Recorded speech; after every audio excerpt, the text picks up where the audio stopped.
Laurell! Hey, how are you? But I can't stay away 'cause I'm an addict, and I'm needing you every single day. I'm very fine. How are you? Where are you right now? I'm in Canada right now, Vancouver, BC. So you're at your parents' house, maybe?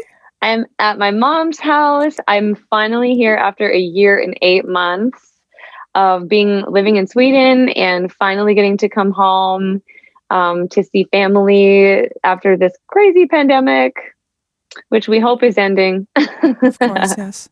And is coming home to your mother like when I come home to my mother, that she cooks what you like? Is it like you're a child again?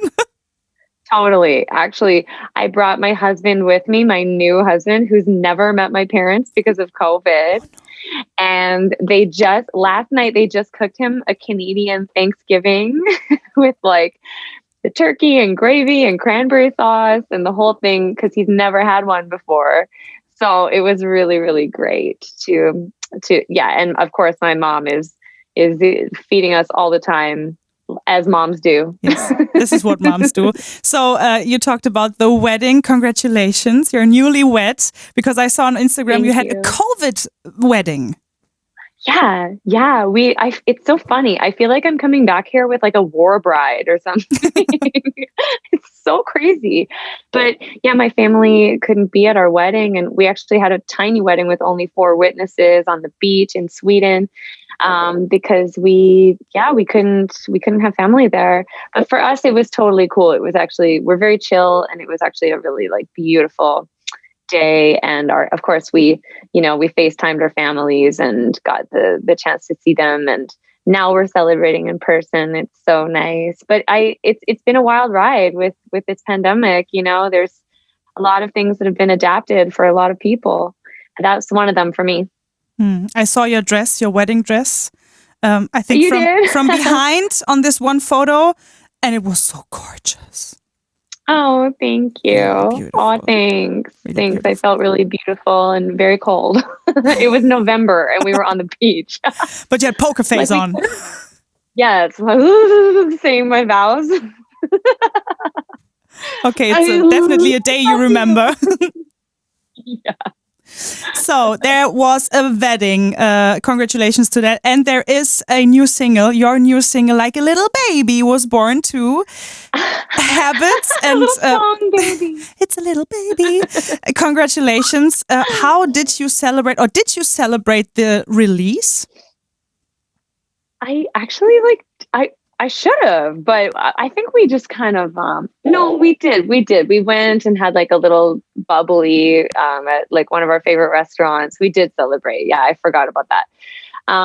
And, it's always like scary and exciting putting out a new song, especially after writing for other people for so long. So, I was very scared and nervous. And so, the bubbly helped. It always does. Yeah. And we just, we watched and waited and hoped that there would be more to celebrate. So it's just been an amazing ride so far. And I'm blown away. Yeah. And it's a really, really great song. I really have it on my mind the whole time when we play it here. It's the whole day. It's just a habit. I'm so, God damn it! I don't want I'm so it out sorry. of my head. But that's the best that can happen for an artist, I think. And you mentioned it by yourself. You usually write for other people, and I was wondering, what kind of feeling is this when you are the artist right now and you have to sing it and you have to go on the stage, or crazy. You know what I mean? Mm-hmm. Yeah, it's so amazing because, I love to support other artists, and I really have been kind of like off stage behind the curtains with this whole songwriting community. There's amazing talent back there, hiding in the wings. And it's so wild to have the chance to interpret this song my way and to be the one that gets to channel all that like energy and positivity and connection, like to connect to the listener. That's something that I've really been missing. And it's so cool to speak to people online and to see how they're, to have them share their stories with me about how they connect to the song. That's just it's just enriching my life in a whole new level. Like really, it's so cool because I'm such a people person anyway. So, you know, I'm just trying to like get to know all these people that are listening to the song. Yeah. So I really am enjoying it. And like, yeah, I just can't wait to be over there playing some shows. Hopefully very soon. So, you know, to connect with people in person, that's the next step. And I can't wait for that. Yeah, I can imagine that. But how came that you thought, okay, maybe it's time for me to perform as an artist by myself? Did you wrote this song by yourself? Did you know it's my song? I don't want to give it to anybody else. Yeah, it was such an interesting process. I wrote it with a team of producers who I work a lot with called Non-Generic. We were kind of like this little writing team in Sweden. And, you know, when we wrote Habit, it was so like experimental. We were just mixing sounds just like we were cooking in a kitchen, you know, and we were just playing around and really trying things. And one of the things that they were saying was, you know, just sing as weird as you can. Just what does it sound like when you sing like this? Because you know, writers, we sing on so many demos back behind the scenes. And so I have a lot of girls that live in this voice box. And it was really fun to discover this new like attitude. I felt so connected to it. And I was like, I'm having so much fun right now. Like, this day writing this song is so much fun. So most of it was just completely finished in one day, which was great. When it just kind of spills out of you, you feel like it's coming through you from somewhere else. And I don't know, like it was almost immediate that like the response was like, this is a Laurel song. Like this isn't a song for someone else. So I felt that way. I couldn't picture, I don't know. I guess sometimes when you write a song, you can picture the artist who it would fit.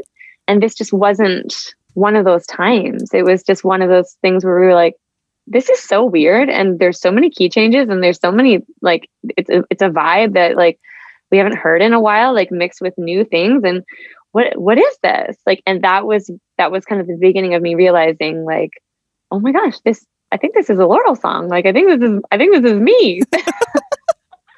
This is really crazy. This is really, really crazy.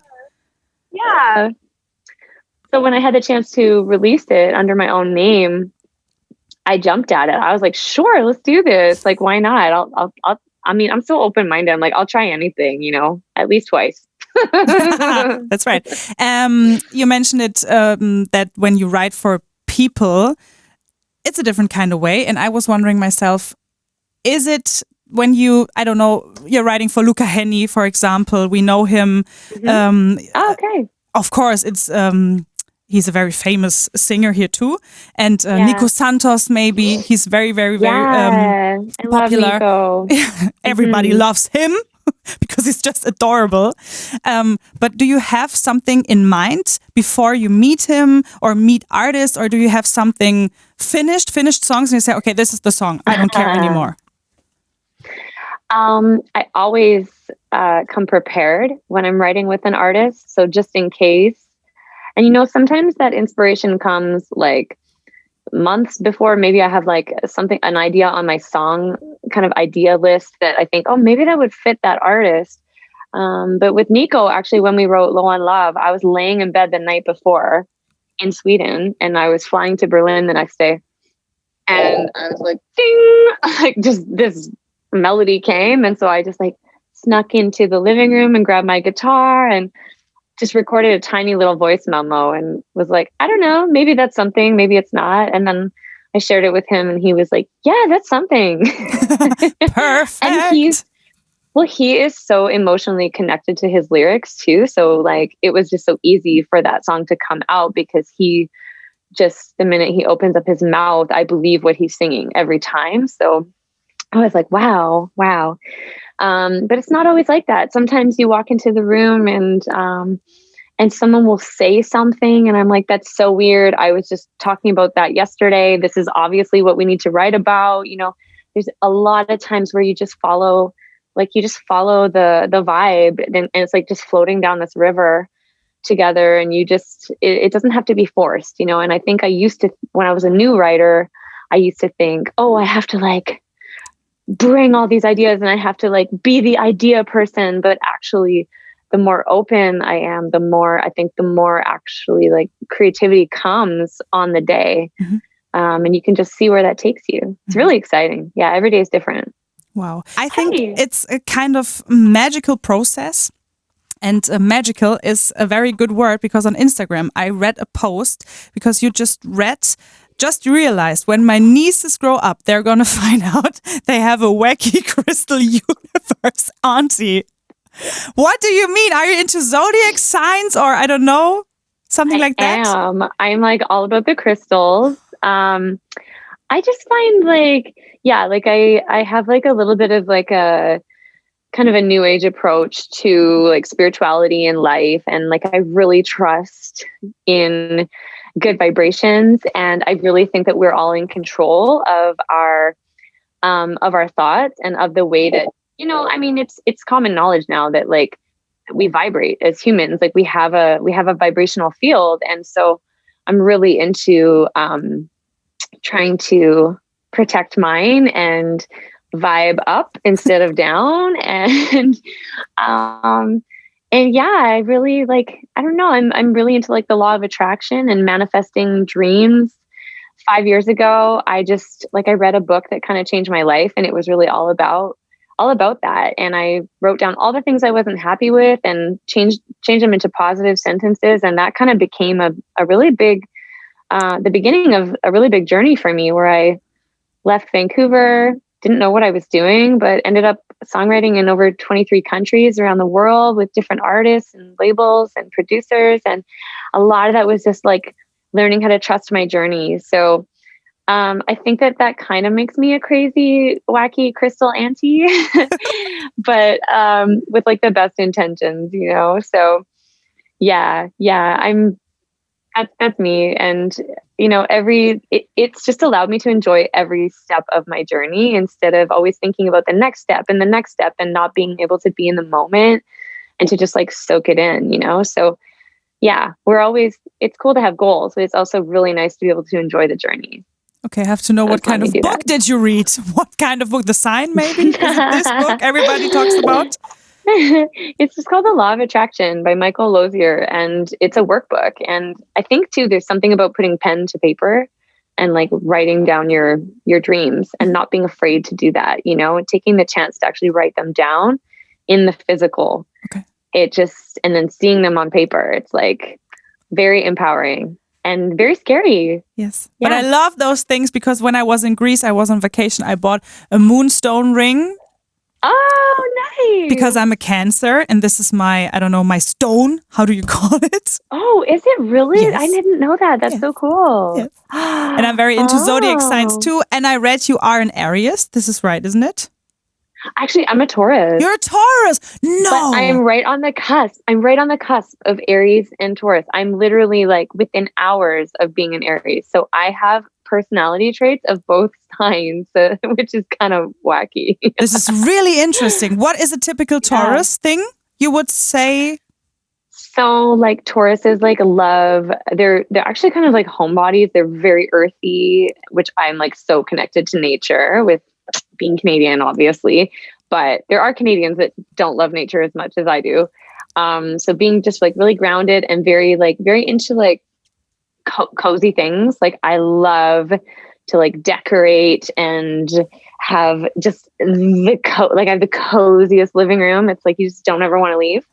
So that's a real Taurus trait. And then Aries is a lot more like kind of like zesty kind of attitude, and like really a little bit more like outgoing, and so I see that I have like some of those traits as well. But what is your biggest weakness? What would you say? Oh, my biggest weakness is I am like such a yes person that I say yes to you. Of course I can do it. Of course I can. I stay longer, so no, I can sleep here. I can sleep here. Mm-hmm. Yep. Yes. Yes. And then I'm like, oh my gosh, I'm working too hard over here. Like I kind of forget to just make time for myself. But that's like a lifelong process, right? Of like self-love, self-care, learning how to do that.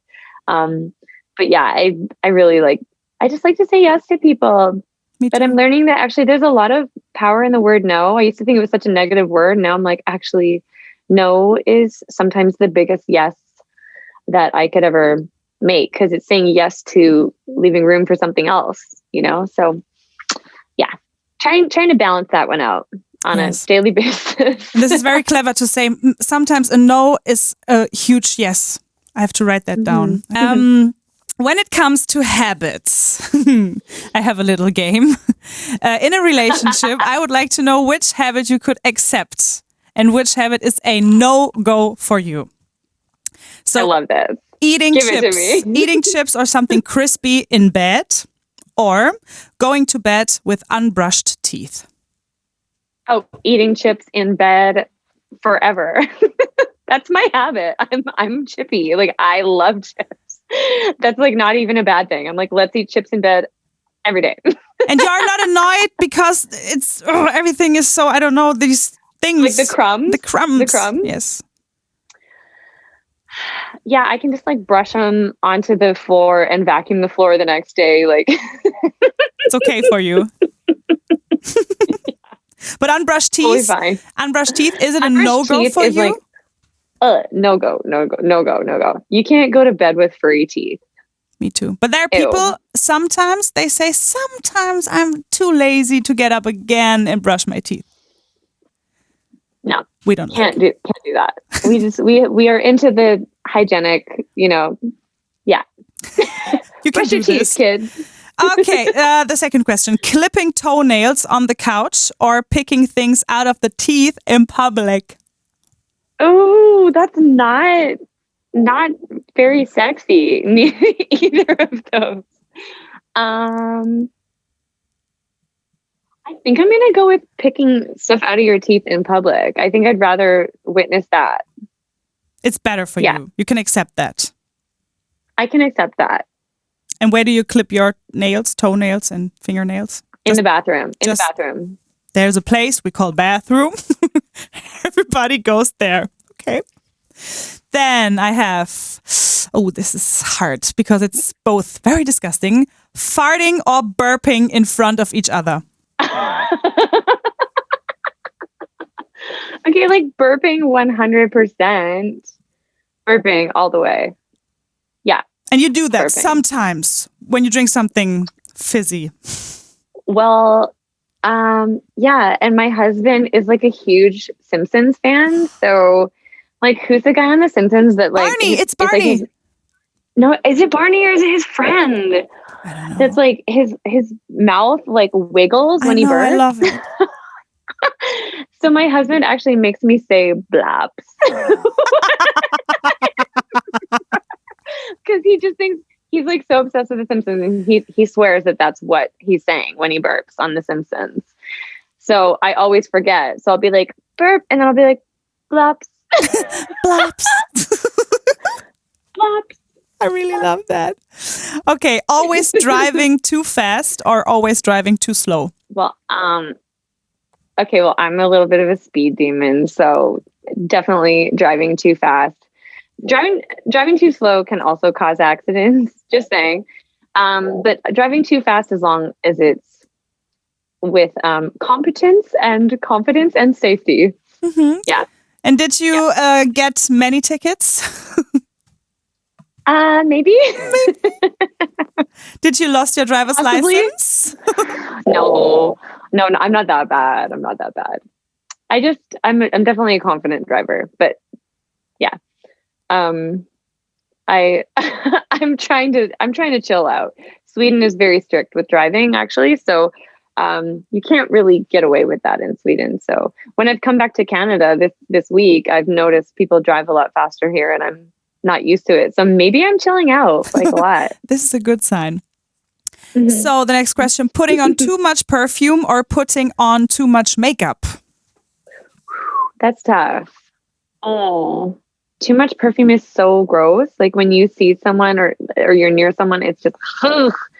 So I think I'd go with too much makeup because there's less of a physical impact on other people besides hurting their eyes. I really get headaches sometimes when I'm in a room with someone and there's so much fragrance. It's like it's stuck in between my eyes. Oh, I hate it. Yeah, I don't like that either. And especially if you're in like a small space on an airplane or like a train. Ugh, it's not good. No, it's not good. And the last one is spending too much time on social media or taking too long in the bathroom. Well, I think that taking too long in the bathroom is, I don't know what you're doing in there, but I think that's a little bit better for you than being on a screen all the time. So I'm so that person that's like on my screen too much, spending too much time on social media, and I'm trying not to. So I would say that, yeah, bathroom time. Do you have a beauty routine? Are you and then 5 minutes you're out? I'm like actually super quick, because I've just worked with like so many makeup artists over the years that I've just like watched them like a hawk and then do what they do. So I'm pretty quick, but sometimes I will make my husband late because I'm not ready. So and so it is. But sorry. now you're married and he can't get away. You're stuck with me. He's stuck with you. Laurel, thank you so much for this nice interview. It was so lovely. Thank you so much. Oh, so nice to meet you. Thanks for having me. And I hope I can see you live on stage when it's possible. Me too. See you soon. Have a nice day. Bye-bye. Bye-bye. Bye. Take care.